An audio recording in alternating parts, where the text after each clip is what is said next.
우리는 마음속에 보이지 않는 담을 쌓고 살아갑니다. 오해 때문에 쌓인 담, 편견으로 인해 쌓인 담, 서운함 때문에 스스로 쌓은 담, 또 지금 미국에는 인종의 담, 정치 성향의 담을 높이 쌓아가고 있습니다. 오늘 사도 바울이 자신의 인생을 간증하고 있는데 유대군중들이 그 간증을 듣다가 갑자기 이런 놈은 살려둘 자가 아니라고 하면서 분노를 터뜨렸습니다. 지금 바울과 유대인 사이에는 커다란 담이 있었기 때문입니다. 바울이 예루살렘에 돌아왔을 때 아시아에서 온 유대인들이 이 바울은 돌아다니면서 모세를 배반하고 할례를 행치 말라고 가르쳤으며 심지어는 예루살렘 성전에 이방인까지 데리고 들어왔다고 거짓말로 선동을 했습니다. 이런 말을 무분별하게 믿은 유대 군중들이 지금 바울에게 달려들어서 집단 폭행을 가했습니다. 그때 로마 군대가 출동을 해서 바울을 체포했기 때문에 바울은 간신히 목숨을 유지할 수가 있었습니다. 이제 천부장이 바울을 데리고 가고 있을 때에 바울이 천부장에게 헬라어로 말을 겁니다. 그 당시에 공용어는 지금 영어인 것처럼 그때는 헬라어였습니다. 바울이 헬라어로 말을 하니까 천부장이 그 소리를 듣고 당신이 혹시 이전에 4,000명이나 되는 자객들을 동원해서 폭동을 일으켰던 그 애굽 사람이 아니냐고 묻습니다. 그러자 바울은 자기는 유대인이라고 말을 하면서 유대 군중들에게 해명할 기회를 달라고 부탁을 해서 이제 유대 군중들 앞에서 바울은 히브리 말로 군중들에게 말을 합니다. 사실 바울은 길리기아 다소 출신이니까 이민 2세와 같은 사람입니다. 근데 그런 사람이 히브리 말로 말을 하니까 유대 군중들이 조용히 듣기 시작합니다. 마치 미국에서 태어난 우리 2세가 한국말로 무슨 말을 하면 우리가 무슨 말을 하는지 관심을 가지고 듣는 것과 같이 그렇게 듣기 시작합니다. 바울은 자기를 죽이려는 군중들 앞에서 연설을 하는데 이 연설의 내용을 보면 단지 위험에서 벗어나기 위한 해명을 하는 것이 아니라 이걸 또 예수 그리스도를 증거하는 기회로 삼습니다. 지금 바울은 거짓 소문으로 인해서 집단 폭행을 당했습니다. 얼마나 억울했겠습니까? 나는 억울합니다. 난 죄인이 아니라고 자기를 변호하는 것이 아니라 오히려 예수님을 전하고 있다는 거예요. 바울이 분위기를 살펴보니 성난 폭도들 앞에서 무사할 것 같지가 않습니다.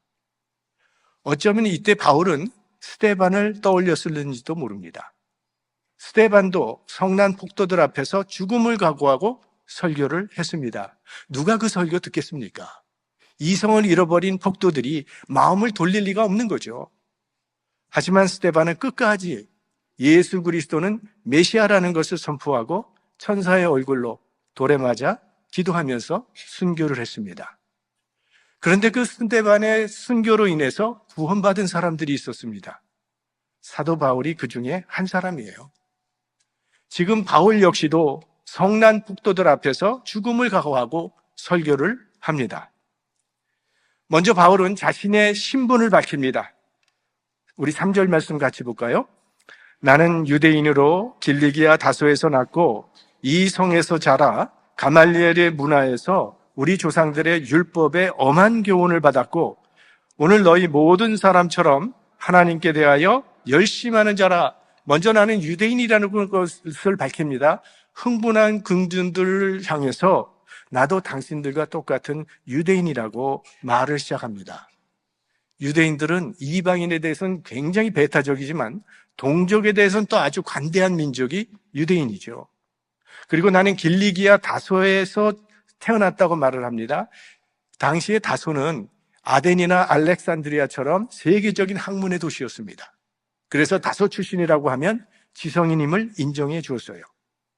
게다가 그는 가말리엘의 문화생이라고 말을 합니다. 다소에서 태어났지만 예루살렘에 유학을 와서 가말리엘에게 배웠다고 말을 하고 있는데 이 가말리엘은 당시 최고의 랍비였죠. 유대인에게 최고 명문 학교는 2개가 있었습니다. 힐렐 학교와 샴마이 학교. 근데 이 힐렐 학교를 창시한 사람이 힐렐이라고 하는 랍비인데 이 가말리엘은 힐렐 랍비의 손자입니다. 그리고 힐렐 학교의 지도자입니다. 그래서 가말리엘에게 율법 공부를 했다고 하면 당시 최고 엘리트로 다 인정을 해줬던 그런 때였습니다. 근데 바울은 이 가말리엘에게서 직접 사사를 받은 제자로서 율법의 엄한 교훈을 받았다, 이렇게 말을 하고 있어요. 교훈을 받았을 뿐만이 아니라 그 율법의 교훈대로 나는 하나님께 충성하기 위해서 예수 믿는 자들을 핍박했다고 말을 합니다. 유대인들은요, 예수를 십자가에 못 박아 죽인 것이 하나님께 충성하는 것이라고 믿었습니다. 왜냐하면 하나님께서는 나 외에는 다른 신을 두지 말라고 십계명으로 그렇게 말씀하셨는데, 아니 예수라고 하는 청년이 자기는 하나님의 아들이라고 주장을 하면서 하나님을 모독하는 신성 모독죄를 범했다고 생각했기 때문에 예수를 죽이는 건 마땅하다고 생각했고, 그래서 예수를 믿고 따르는 무리들을 핍박하고 죽이는 것이 하나님을 위한 일이라고 생각했던 것입니다. 바울은 그런 일에 있어서 누구보다도 더 열심히 특심했던 사람이라고 말을 해요. 스데반을 죽이는데 주동인물이었고, 크리스천의 씨를 말리기 위해서 이 예루살렘에 있는 모든 그리스도인들 광적으로 내가 핍박을 했고 교회를 핍박했습니다. 예루살렘에 있는 크리스천들은 다 감옥에 집어넣고, 그뿐만이 아니라 내가 다메섹까지 가서 예수 믿는 사람들 잡아오는 일에 앞장섰던 사람이라고 말을 해요. 지금 바울이 말하고자 하는 것은 나도 여러분들과 똑같은 생각을 가지고 있던 사람이라는 것을 말하고 있는 겁니다.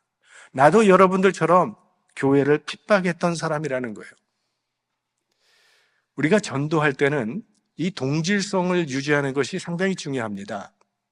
예전에 우리 교회에서 선한 의도였지만 성과를 거두지 못한 일들이 몇 있었는데, 그런 중에 하나가 거리에다가 휘장을 걸어놓는데 율락 여성 선도위원회, 불량 청년 선도위원회 이런 거 걸어놓고 완장을 차고 거리에서 선도한다고 열심을 냈습니다. 절대 선도가 안 되죠. 당신들은 죄인이고 우리는 의인이니까 우리 쪽으로 건너오라는 태도는 반감만 일으킬 뿐이었죠. 그래서 예수님께서 우리와 같은 인간이 되신 거죠. 우리와 동질이 되신 것입니다. 그래야 구원이 이루어지니까.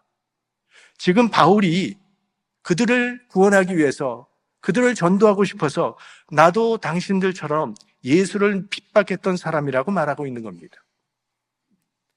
자, 여기까지 바울이 자신의 과거를 설명함으로 좀 성났던 유대인들의 마음을 좀 가라앉히고, 이제부터는 바울이 정말 이야기하고 싶은 그 이야기를 털어놓습니다.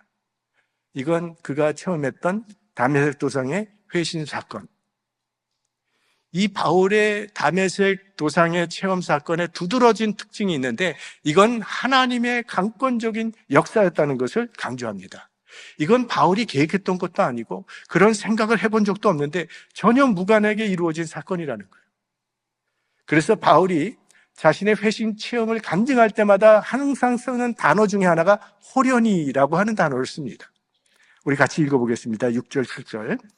가는데 다메섹에 가까웠을 때에 오정쯤 되어 호련히 하늘로서 큰 빛이 나를 둘러 비치매 내가 땅에 엎드러져 들으니 소리 있어 가로되 사울아 사울아 네가 왜 나를 핍박하느냐 하시거늘.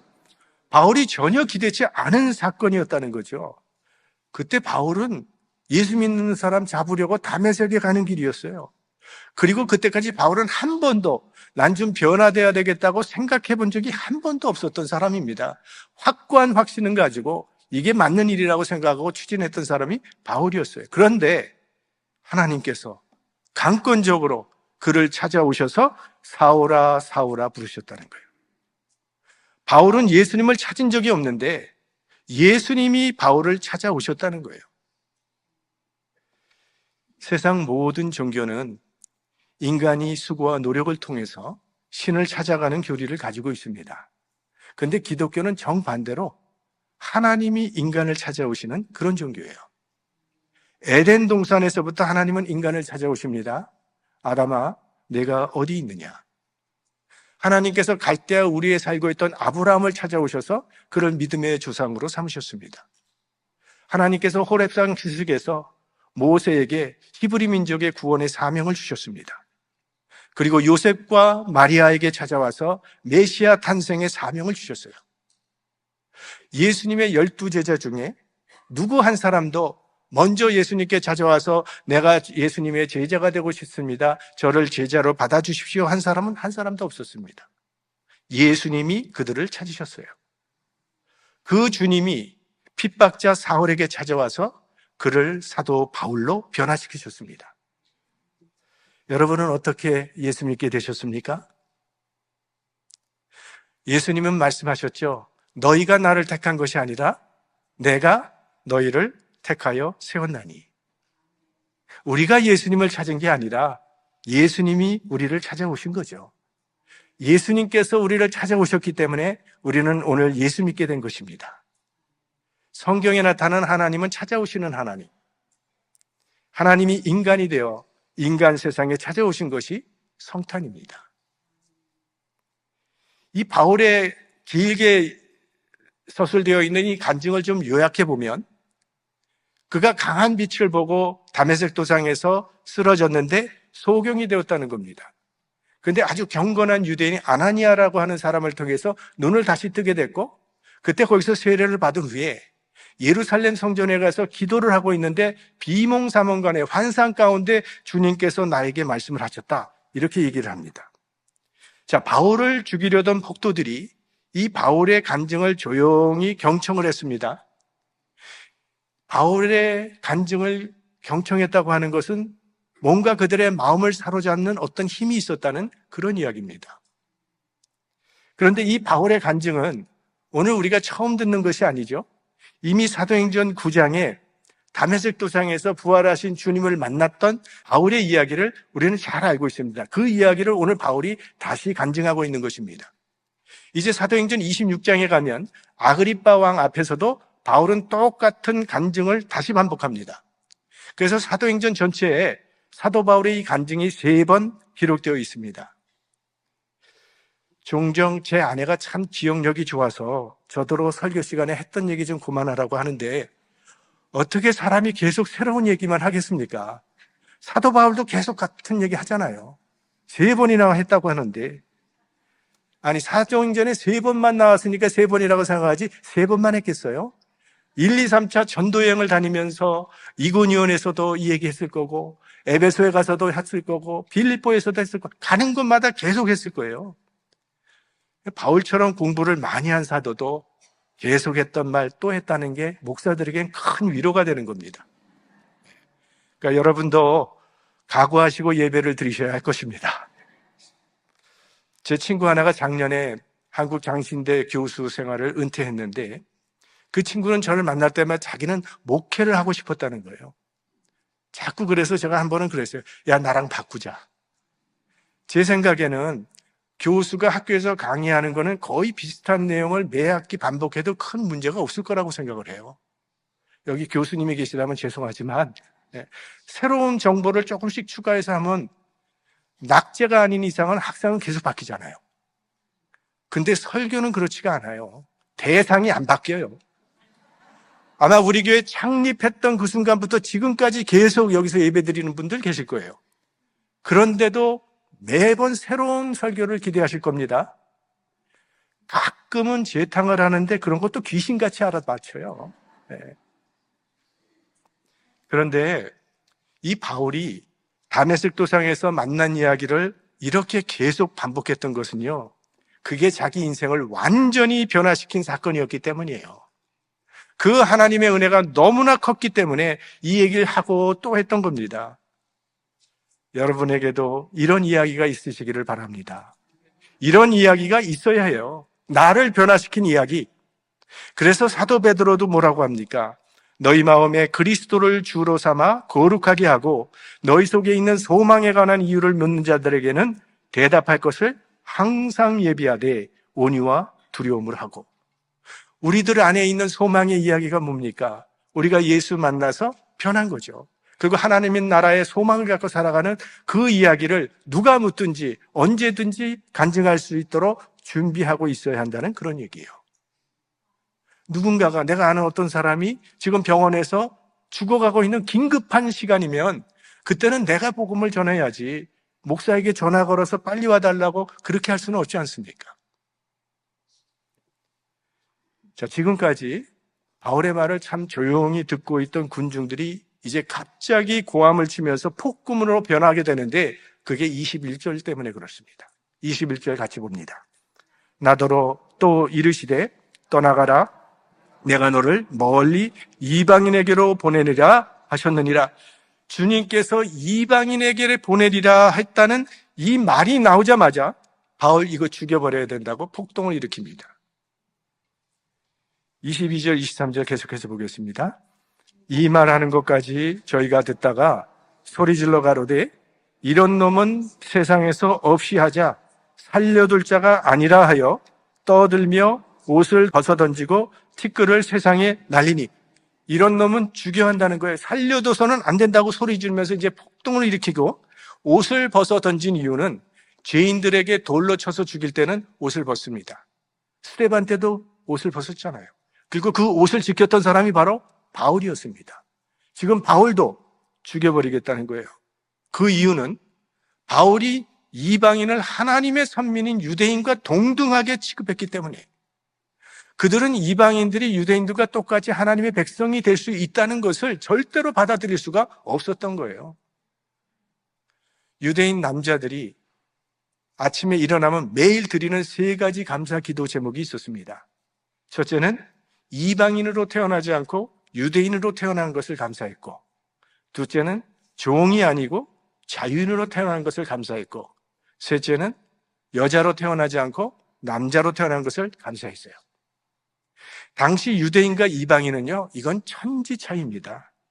그건 우리가 예루살렘 성전의 구조를 보면 잘 알 수가 있어요.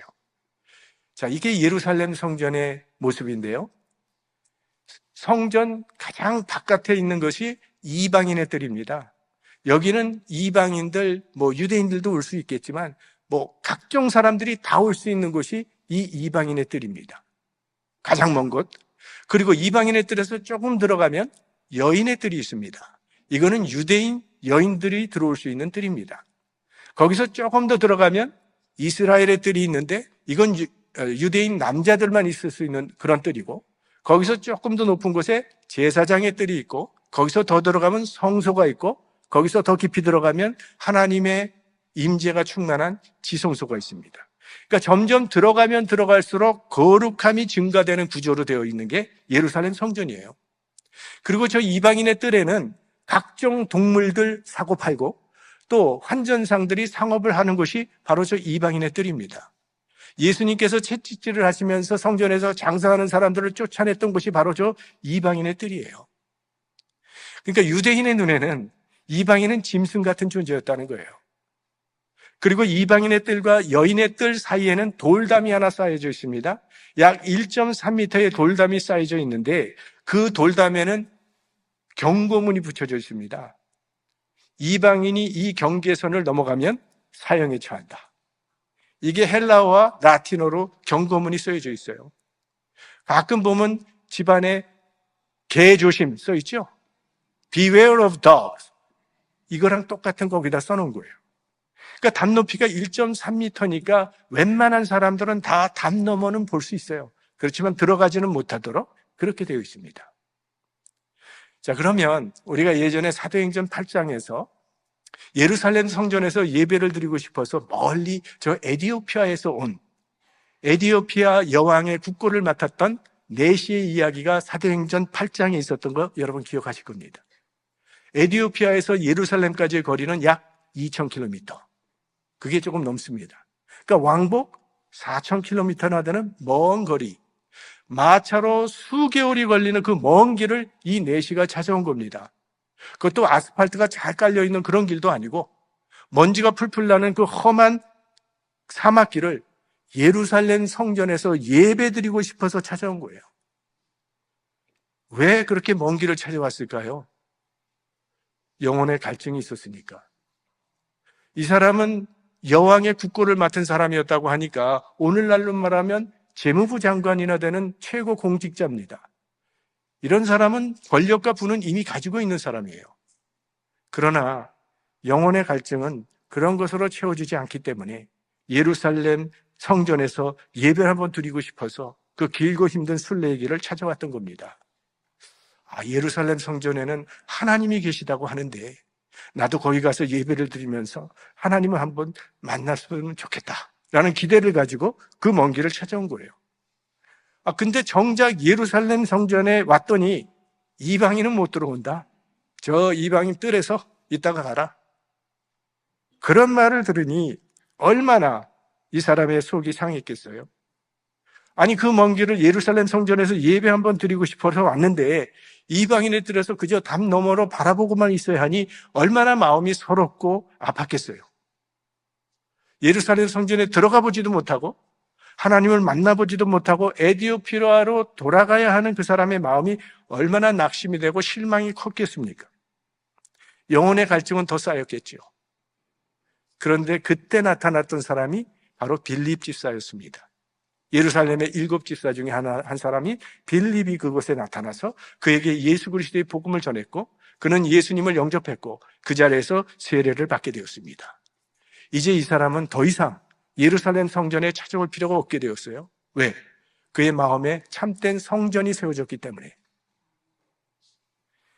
종교학자들은 하나님께서 바울을 선택하지 않으셨다면 이 기독교는 유대인의 민족 종교로 국한돼 버리고 말았을 것이라고 말을 해요.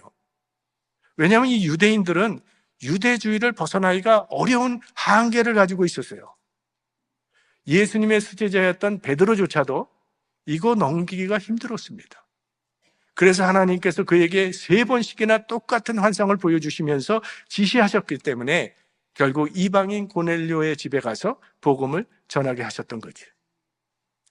구약에서는 요나서가 이 문제를 해결해 주는 책입니다. 요나는 이방 니느웨 사람들은 멸망당해야 마땅할 사람들이라고 생각을 했어요. 그래서 하나님께서 니느웨로 가라고 하셨지만 그걸 거역하고 다시스로 도망을 갔던 것입니다. 그런데 결국 하나님의 손에 붙들려서 니느웨로 가게 됐고 그 니느웨 가서 말씀을 전했더니 아니 왕으로부터 백성에 이르기까지 다 베옷을 입고 금식하며 회개하는 기적의 역사가 일어났더라는 거예요.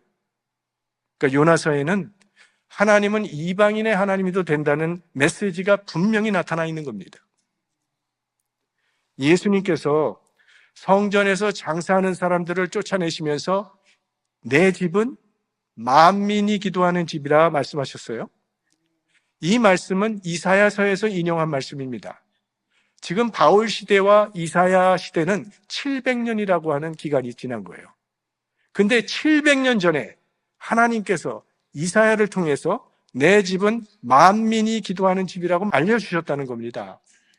그러니까 내 집은 유대인의 집이 아니라 이건 이방인들에게도 다 열려있는 만민이 기도하는 집이라고 그렇게 알려주셨다는 거예요.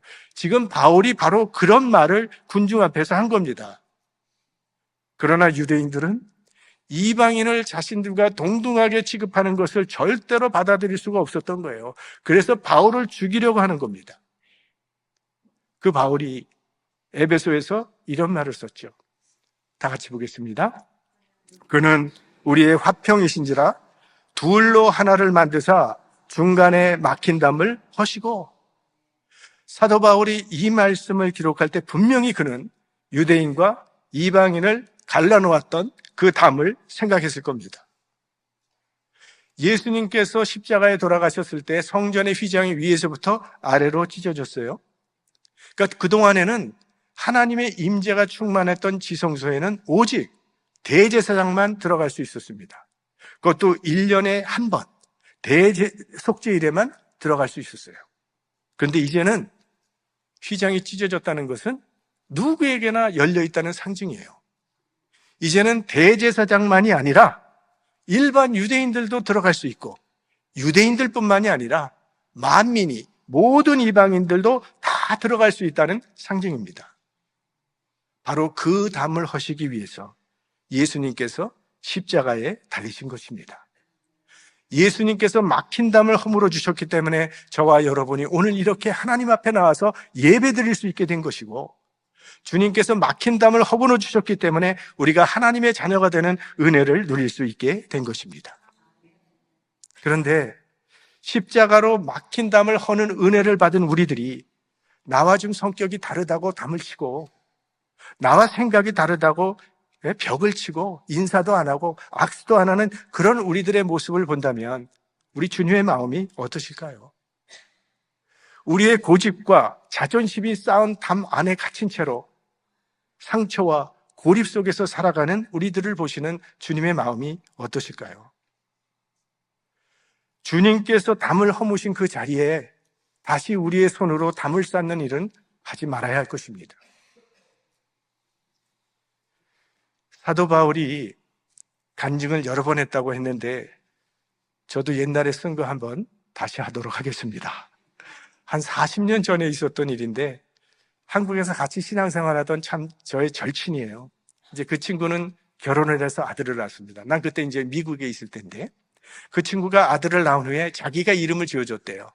그리고 그 이름의 뜻을 설명하는 편지를 저한테 보내줬습니다. 자기 아들의 이름을 담터라고 줬습니다.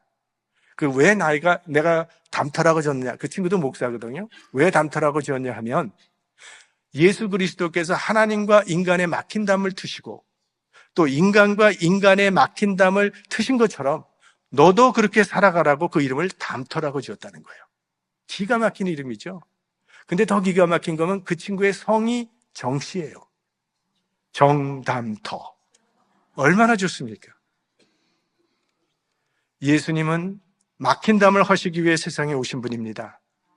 하나님과 인간 사이에 막힌 담을 허시고 인간과 인간 사이에 막힌 담을 허시고 하나 되게 하기 위해서 이 땅에 오신 분이 예수님이에요. 예수님을 따르는 우리들도 막힌 담을 헐고 하나 되기를 힘쓰는 삶을 살아야 할 것입니다. 여러분의 마음을 막고 있는 그 담, 누군가를 자꾸 밀어내고 있는 담, 편견의 담, 서운한 담, 모든 담을 평화의 왕으로 이 땅에 오신 주님의 이름으로 헐어버리기를 주님의 이름으로 축원합니다. 그것이 성탄을 의미 있게 맞이하는 한 가지 길이 될 것입니다. 그 막힌 담이 사라질 때 우리에게는 참된 평화와 기쁨이 우리 심령 가운데 새롭게 일어나게 될 것입니다. 그런 은혜가 여러분의 삶 가운데 충만하시기를 주의 이름으로 축원합니다. 성령의